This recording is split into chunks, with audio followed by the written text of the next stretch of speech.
This special review episode of New Politics was released on the 27th of January, 2024, and produced on the lands of the Wangal and Whadjuk people.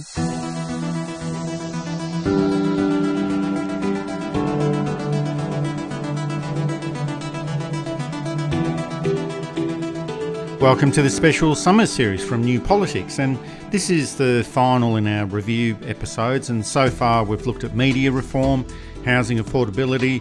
Last week we looked at Palestine and Gaza, and this week we're looking at the politics of Australia Day. This is the most un-Australian thing, not copping it. We want back Australia Day. Where are we? We're in Australia. The move from the supermarket giant has only fueled the political debate over January 26. They need to stay out of politics. They need to serve the Australian people. Our government is focused on the prices that supermarkets charge. Peter Dutton is focused on the kind of thongs that supermarkets sell. The history of Australia Day is odd. It was kind of, everyone knew it was Australia Day. It was never on Australia Day. It was the nearest Monday as the public holiday. Well, here we go again. More woke lecturing from corporate Australia. Now Woolies comes out and says, if I want to go into Big W and buy a bucket hat in the shape of an Australian flag, I can't. All those people who wanted the stock back on the shelves, you want to ask them, did you buy an Australian flag last year from Woolworths? And if you did, why do you need another one? Did you throw the Australian flag in the bin? Oh my God, how un-Australian is that? Now, Australia Day organisers have copped a fierce backlash for not celebrating Australia Day at the Slam, though they'll be celebrating gay pride, they'll be celebrating all sorts of other things. This is the second year in a row. It's just absurd, isn't it? Police are tonight hunting a disgruntled shopper who vandalised a southeast Woolworths store over its decision to pull Australia Day merchandise from its shelves. Spray painting a message right across the front of the building, and then he actually lights a flare and sticks it inside the automatic doors of the shopping centre. It is the same debate we have every year. Let's stop the debate and just change the date. We need a date to celebrate that everybody feels included, everybody feels proud, and everybody can feel happy that on that day they can celebrate being Australian.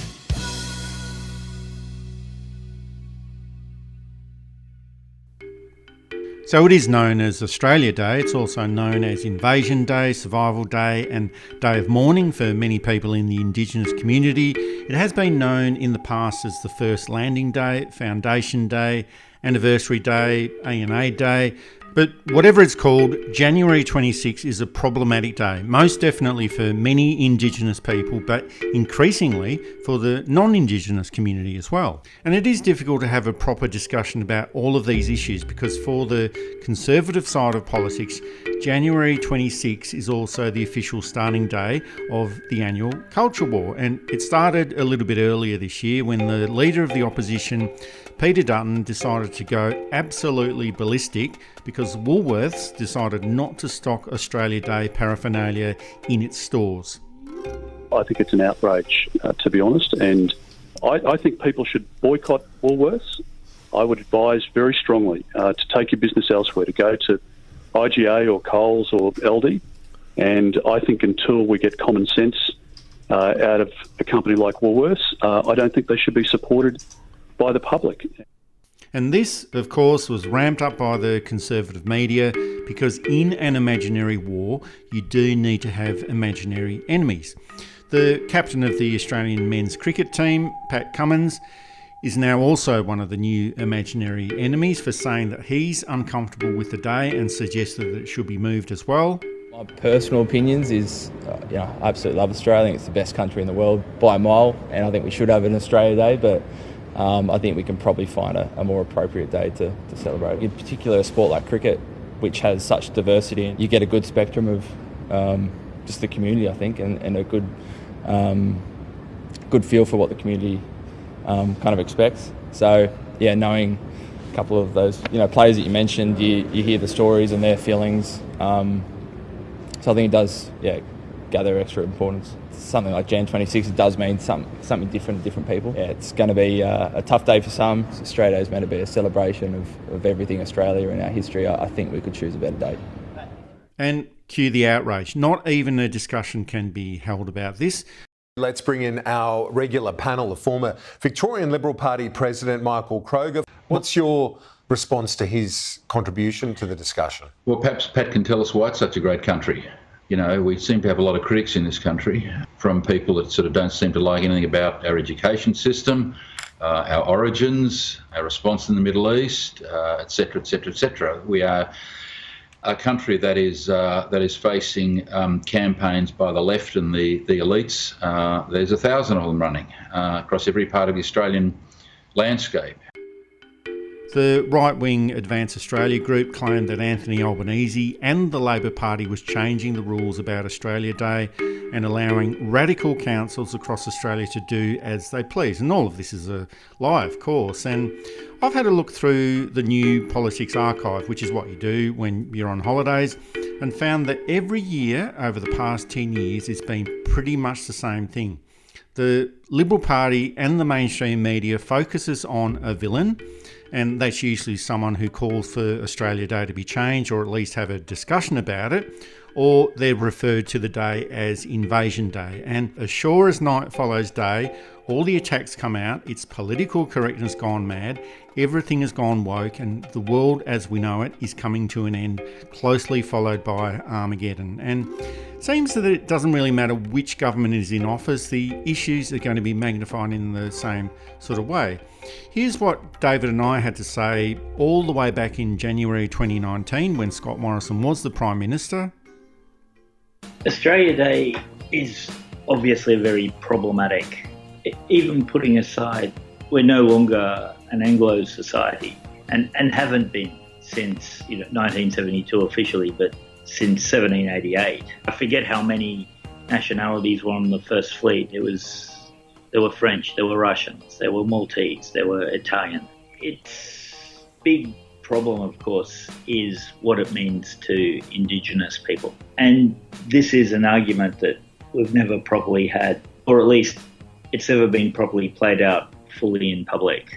There are many Indigenous people and many non-Indigenous people who say it every year, who want the date changed to something more appropriate. And I think that is an argument that we do need to have. We can have both a commemoration, a day of reflection, and a day of celebration. But when the flag-waving patriotism comes out, and really all that means is that racists can come out and speak freely about who did what to whom and what is suffering, and in these laughable and anti-historical. The other thing about Captain Cook is that he wasn't even the first Englishman to come, let alone the first European to come to the Australian continent. David and I had a longer discussion about the relevance of Australia Day and how it should be moved, and this is from 2021 when Scott Morrison was still the Prime Minister. We've just had Australia Day, and as each year goes by, it becomes more and more painful. It's recognised as Invasion Day by the Indigenous community. Most people don't even know what the day is meant to commemorate. Some people think that it's about the arrival of James Cook in 1770. Some think that it's about federation. Some don't care. And most people just look forward to having a day off. It has been held on 5 different dates throughout Australia's history, and it only officially became a holiday in all states and territories in 1994. More recently, it's become a symbol of nationalism and jingoism, and instead of existing as a day of unity, it's become a day of division, of divided histories, and, as to be expected, it's become another day where conservative politicians map out their battleground positions in their ongoing culture wars. Australia Day awards are now going out to undeserving candidates. Last year it was Bettina Arndt. This year it was Margaret Court for what seems to be services to bigotry and homophobia. And 67% of awards in recent years have gone out to former Liberal National Party politicians. It seems like Australia Day has been hijacked by one side of politics. It's not an inclusive day. It's becoming more and more divisive as time goes by, and is probably due for a change. It's nice to have, I think, a day where you reflect upon Australia. But while we have some very profoundly negative things to deal with, it'll never be right. I think it should be a day of actual unity, a day in which we genuinely celebrate Indigenous culture, where we genuinely grieve with people with Indigenous ancestors and people who are Indigenous, and where we generally use it as a focal point to start fixing the problems. I've never, ever been a fan of unfettered jingoism. Nationalism is a very dangerous thing, particularly that American-style nationalism where it's all based around the flag and knowing the words to the national anthem, and it's not about engaging with the legal system or the legal entity that you happen to choose to live under. There's a lot to celebrate if you have the right background and have had the right opportunities. There's a lot to commiserate if you haven't. And I think finding that middle ground is important. There has been a marked shift in the perceptions of Australia Day over recent years. This year especially, the word Invasion Day has been used more prominently in the media, and not as negatively as you might expect in the mainstream media. It's almost like they've come to an understanding that there are more people outside of the Indigenous communities that are starting to accept that it's a troublesome day. And it's certainly a conversation that needs to continue into the future. And as you know, you and I are very distrusting about opinion polls, but in a recent poll, it indicated that 25% of people would like to see the date changed, 23% don't actually care, and 48% want to keep Australia Day where it is. So that's not actually the majority of people. The first official Australia Day was held on July the 30th in 1915 as a fundraising event for the war effort. The next year it was held on July the 26th. The year after that it was on July the 27th. So historically there has been some flexibility in when Australia Day is actually held. But today there's a great deal of political resistance to even thinking about moving it away from January the 26th. It's the day that the first colony, which becomes New South Wales, is announced. There's a sense in which that makes sense, but that's also a very New South Wales-centric date. Victoria and Queensland are a bit later. South Australia's a bit later again. Tasmania's a little bit later. Western Australia's later again. If we weren't a federation, if we were more like the English or the Irish system where there was just one big central government, it might work. But because there are, 6 independent states, more or less, it's very East Coast. A date change would probably be a good step in that healing we need to do, that reconciliation, or really conciliation we need to do with our Indigenous history and, of course, our Indigenous population. The other factor to take into account is that even if Australia Day is moved to a different date, that's always going to be a difficult day for the Indigenous community. And if we want to avoid speculation and problems in the future about this date, whether it remains the same or it's changed to a different date, well, maybe it's best to consult with the Indigenous community and ask them what they want to see. And, if you ask the right people, the right questions, well, you might end up getting the right answers. There always has been resistance to Australia Day. The first official protest was the Day of Mourning, held in 1938. That was organised by the Aboriginal Progressive Association to say to the rest of the community, well, this is not a good day for us. It's not a cause for celebration. And resistance has become more prominent in recent years. There was a groundswell of support arising from the 1988 bicentenary events, and it's continued ever since that time. Australia Day itself, it's never really been a big deal for non-Indigenous communities anyway. The main issue has been, well, do we still get a public holiday? But it's taken on more meaning for Conservative politicians, and there's been more resistance coming from them to changing the date, simply because this is what the Indigenous community has called for. And they're not prepared to cede 1 inch to the Indigenous people in Australia.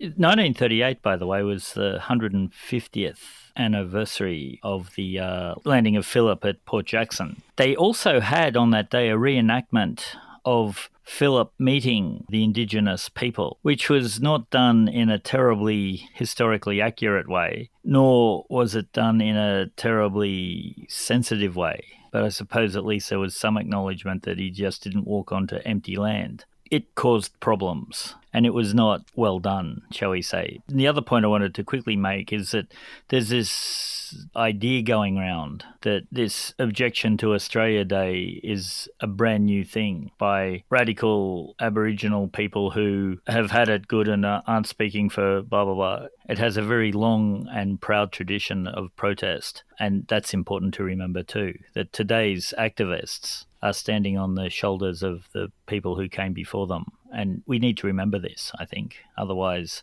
the legitimacy of the protest is undermined. Well, what did happen back in 1788 was an imperialist takeover of an entire continent. Yep. It was a flawed process legally, even according to British law that existed at that time.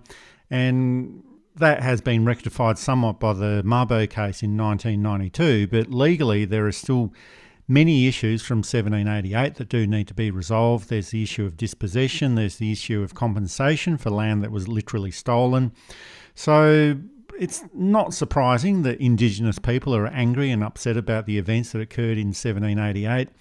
Changing the date, that won't make all of these other issues go away, but at least it's a good start. One other issue about this is that Scott Morrison, he has that propensity to insert himself into the national conversation, even when he's not wanted. Here are his comments about the events of 1788.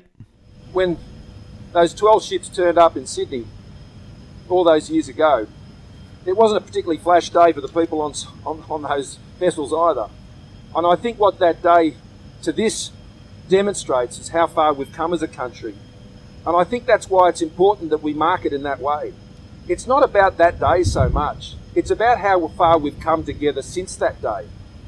You know, you can't just airbrush things that have happened in the past. I think one of the great things about Australia, and I think we're respected for this, is we're pretty upfront and honest about our past.